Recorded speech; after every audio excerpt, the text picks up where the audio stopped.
নমস্কাৰ সকলোকে স্বাগতম জনাইছোঁ। শব্দটো একেবাৰে সহজ, সৰল আৰু বুজি পোৱা বিধৰ। শব্দটো হ'ল দায়বদ্ধতা। যে আজিৰ তাৰিখত আমি কিমান দায়বদ্ধ। আমি যে মানুহ হিচাপে নিজকে সৰ্বশ্ৰেষ্ঠ প্ৰাণী বুলি সদায় জ্ঞান কৰি আহিছোঁ বা দাবী কৰি আহিছোঁ, আমি কিমান দায়বদ্ধ। এটা কথা হ'ল সেই দায়বদ্ধতাৰ প্ৰশ্নটোত স্বামীউলৰ কথাটো আহিল যে আজি সেইজন উদীয়মান যুৱক ঢুকালে, মৃত্যুৰ সৈতে যুঁজি ঢুকাই থাকে। এতিয়া স্বামীউলৰ ন্যায়ৰ দাবীত বিভিন্ন ধৰণে দাবী উত্থাপন হৈছে বা এতিয়া এটা সুকময় পৰিৱেশ সৃষ্টি হৈছে। এতিয়া গোটেই ন্যায়ৰ বিষয়টো ন্যায়ালয়ৰ ওপৰত নিৰ্ভৰ কৰিব, আৰক্ষীৰ ওপৰত নিৰ্ভৰ কৰিব, যে আৰক্ষীয়ে কেছ ডায়েৰীখন কেনেকৈ দিয়ে সেইটোৰ ওপৰত নিৰ্ভৰ কৰিব, আৰু তাৰ ভিত্তিত ন্যায়ালয়ে কি ব্যৱস্থা লয় সেইটোৰ ওপৰত বহুখিনি নিৰ্ভৰ কৰিব। কিন্তু যি দুৰ্ঘটনাটো সংঘটিত কৰিলে সেই যিগৰাকী অভিনেত্ৰী, সেই অভিনেত্ৰীগৰাকী কিমান দায়বদ্ধ, সেই কথাটোহে আজিৰ তাৰিখত প্ৰাসংগিক। যে তেওঁ অভিনয় কৰি নিজৰ জীৱনটোকো এটা অভিনয় বুলিয়ে ধৰি লৈছে, বাস্তৱ জীৱনটোকো এটা অভিনয় বুলি ধৰি লৈছে। যে তেওঁ কোনো ধৰণৰ দায়বদ্ধতা আমি দেখা পোৱা নাই। আমি তেওঁৰ কথাখিনি বাৰে বাৰে শুনিছোঁ, কিন্তু তাত দায়বদ্ধতা শব্দটো বিচাৰি পোৱা নাই। যে দুৰ্ঘটনাটো সংঘটিত হ'ল, দুৰ্ঘটনা হ'ব পাৰে, কিন্তু দুৰ্ঘটনাটো হোৱাৰ পাছত, দুৰ্ঘটনাটো সংঘটিত কৰাৰ পাছত যি ধৰণে যুক্তি দিছে তেওঁ, যে তেওঁ কিছু দূৰ আগুৱাই গৈ তেওঁ চাই থাকিলে, লুকিং গ্লাছত চাই থাকিলে, কিয়? যে দুৰ্ঘটনাটো সংঘটিত হোৱাৰ পাছতেই তেওঁ আৰক্ষীক যে ফোন কৰিলে, তাৰ সলনি তেওঁ সেই যুৱকজনক ওচৰৰ এখন চিকিৎসালয়লৈ নিব পাৰিলে, কাৰণ সেইখিনিত কেইবাখনো চিকিৎসালয় আছে। সেই চিকিৎসালয়লৈ সময়ত নিয়া হ'লে হয়তো যুৱকজন বাচিলেহেঁতেন। সেইটো তেওঁৰ দায়বদ্ধতাৰ অভাৱ নহয় জানো? দ্বিতীয়, তেওঁৰ দায়বদ্ধতা নাই, তেওঁ বাস্তৱতো অভিনয় কৰে বুলি কিয় কৈছোঁ, যে আপুনি ভিডিঅ'টো ভালকৈ মন কৰক। কথাখিনি কওঁতে তেওঁ একেবাৰে লৰচৰ হোৱা, তাৰমানে তেওঁ 1% ঘটনাটোক লৈ অনুতপ্ত নহয়। মুখেৰে কোৱাটো বেলেগ কথা, বাস্তৱত তেওঁৰ কোনো ফিলিংছ বা কোনো ধৰণৰ সেই কথাটোক লৈ অনুতপ্ত নহয়।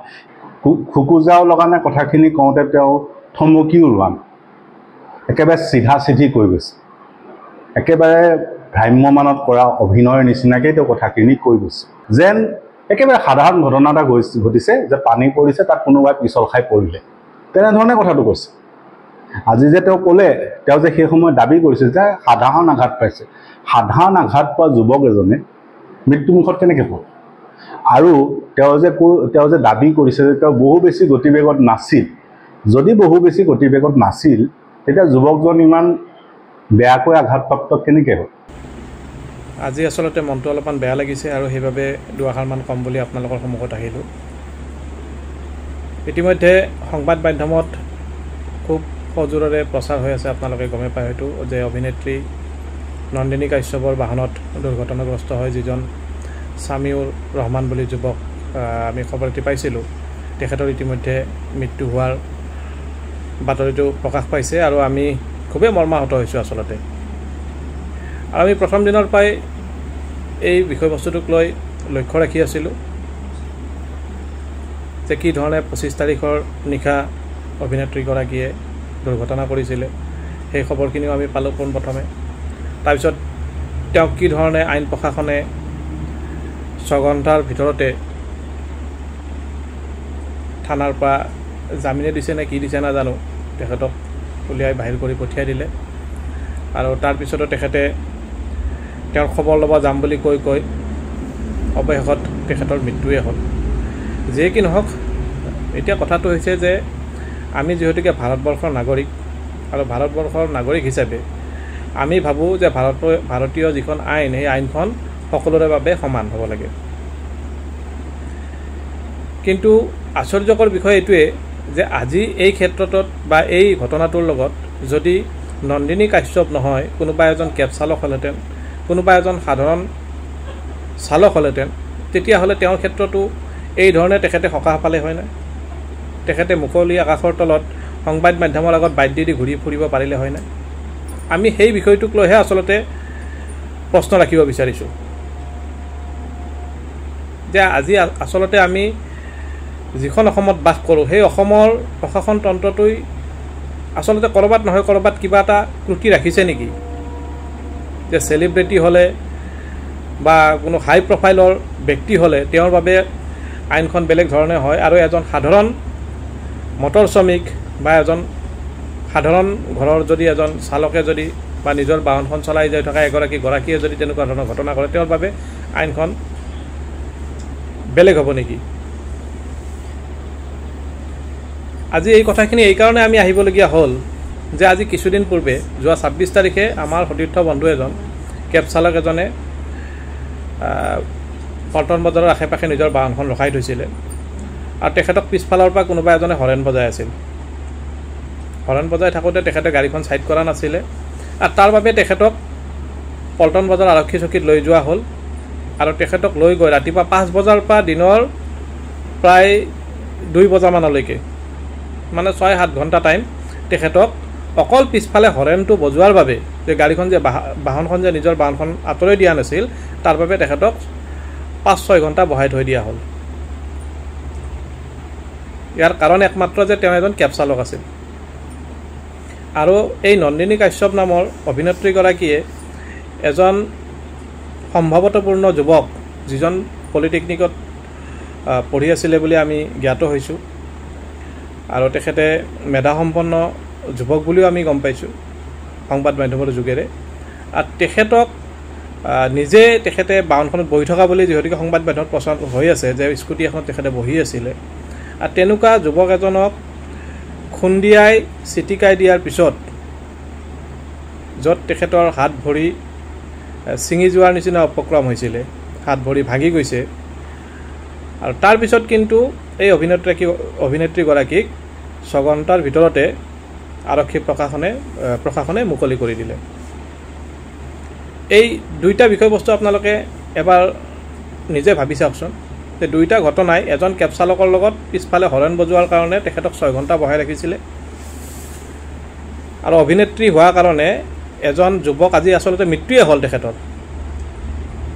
তেখেতৰ বাবে কিন্তু প্ৰশাসনে ৬ ঘণ্টা তেখেতকো বহাই ৰাখিছে যে ক'ৰবাত নহয় ক'ৰবাত খাটি খোৱা অসমীয়া যুৱকসকল যিসকলে নিজৰ বাহনখন চলাই জীৱিকা নিৰ্বাহ কৰি আছে আজি তেওঁলোকে যদি কোনোবা এগৰাকী অভিনেত্ৰীক বা কোনোবা এজন যদি অভিনেতাক যদি খুন্দা মাৰিলে হয় বা এই ঘটনাটো যদি তেওঁলোকৰ দ্বাৰা কৰা হ'ল হয় তেতিয়াহ'লে আজি সেই যুৱকজনৰ অৱস্থাটো কি হ'লহেঁতেন আৰু এই চিন্তাধাৰাখিনি আমাৰ মাজত আহিবলগীয়া হ'ল কিয় এই কাৰণে হ'বলগীয়া হ'ল যে আমি প্ৰত্যক্ষদৰ্শী আমি চাই আছোঁ সকলো বস্তু যদিও আমি মাত নামাতো তথাপিওতো আমি ঘটনাবিলাক বুজাৰ ক্ষমতাখিনিতো আমাৰো আছে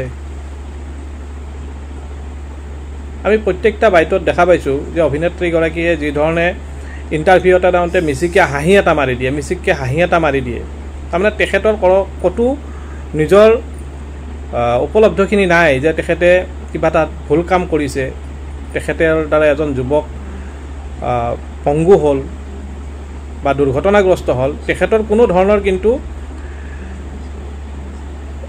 দুখ প্ৰকাশ আমি কোনো এটা ইণ্টাৰভিউত দেখা পোৱা নাই তেখেতে মিচিকীয়া হাঁহিয়ে ইণ্টাৰভিউ দি আছিল গতিকে এগৰাকী নাৰী বুলিয়ে যে তেখেতক আমি অন্য দৃষ্টিভংগীৰে চাম আৰু এজন পুৰুষ হ'লে যে আমি অন্য দৃষ্টিভংগীৰে চাম তেনেকুৱা কথা হ'ব নালাগে আচলতে অসমবাসী ৰাইজেতো চাই আছে আপোনাৰ প্ৰতিটো ইণ্টাৰভিউ আপুনি টিভিৰ সন্মুখত যি ধৰণে বাইট দি আছে সকলোৱেতো দেখি আছে আজি কেইদিনমান পূৰ্বে এটা কুকুৰ কনচিডেণ্টলি এখন কেবৰ তলত পিছুৱাই আহোঁতে চেপা খাই গৈছিল হয়তো সকলোৱে দেখিছে এই ভিডিঅ'টো আৰু তাত কিন্তু কেইজনমান ইউটিউবাৰ ওলাই আহিছিলে য'ত এজন ইউটিউবাৰে কৈছিলে যে এইটো এটা মাৰ্ডাৰ হয়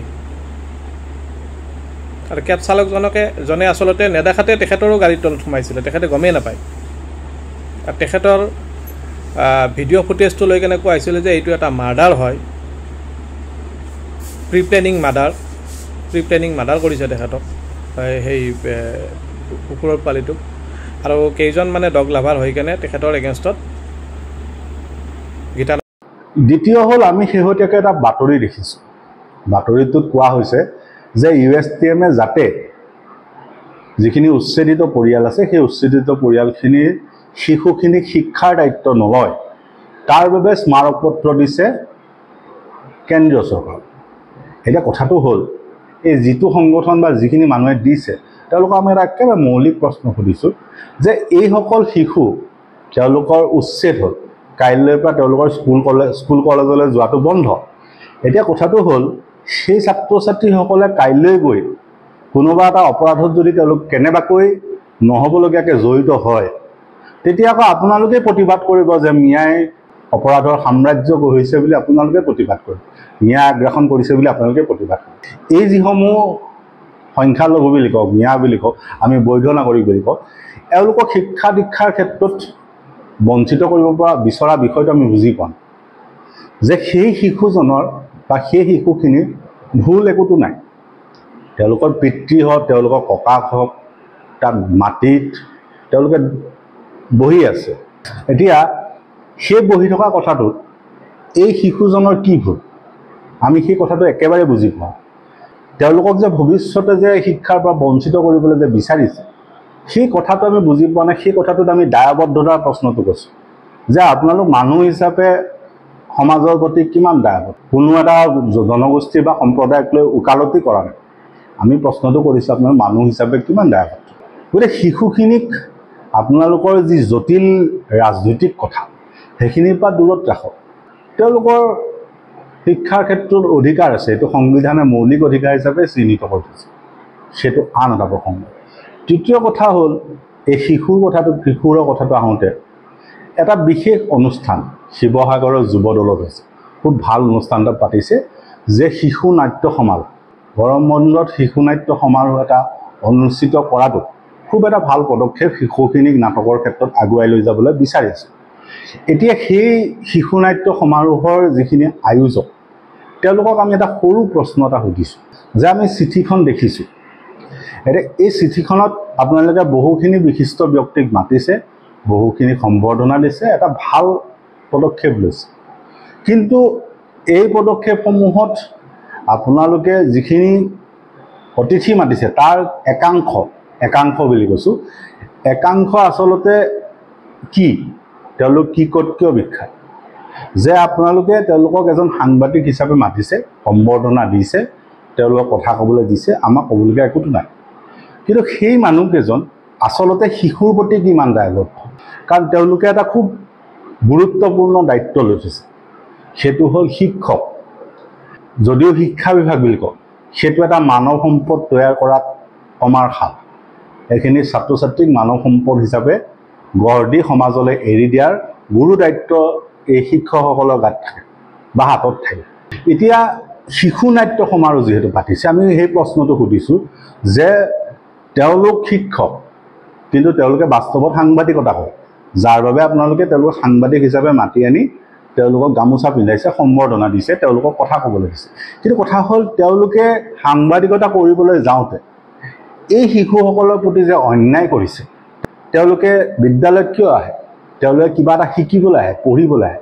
এতিয়া যদি আপুনি সাংবাদিকতা কৰি আছে, তাৰমানে শিক্ষকতা আপুনি বিদ্যালয়ত নকৰে বা শিক্ষকতাৰ ক্ষেত্ৰত আপুনি পাল মাৰে। গতিকে সেই শিশুখিনিক বঞ্চিত কৰা নাইনে? সেই শিশুখিনিয়ে মানৱ সম্পদ হিচাপে গঢ় ল'বলৈ যে বিদ্যালয়খনত আহিছে তাৰ পৰা তেওঁলোকক বঞ্চিত কৰা নাই, তেওঁলোকৰ শিক্ষাৰ অধিকাৰৰ পৰা বঞ্চিত কৰা নাইনে? সেই কথাটো এই আয়োজক সমিতিয়ে উত্তৰটো দিয়ক।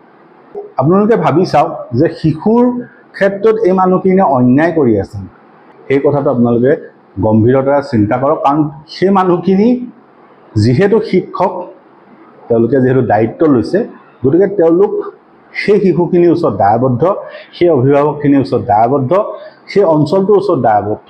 কথাখিনি ভাবি চাব। ধন্যবাদ।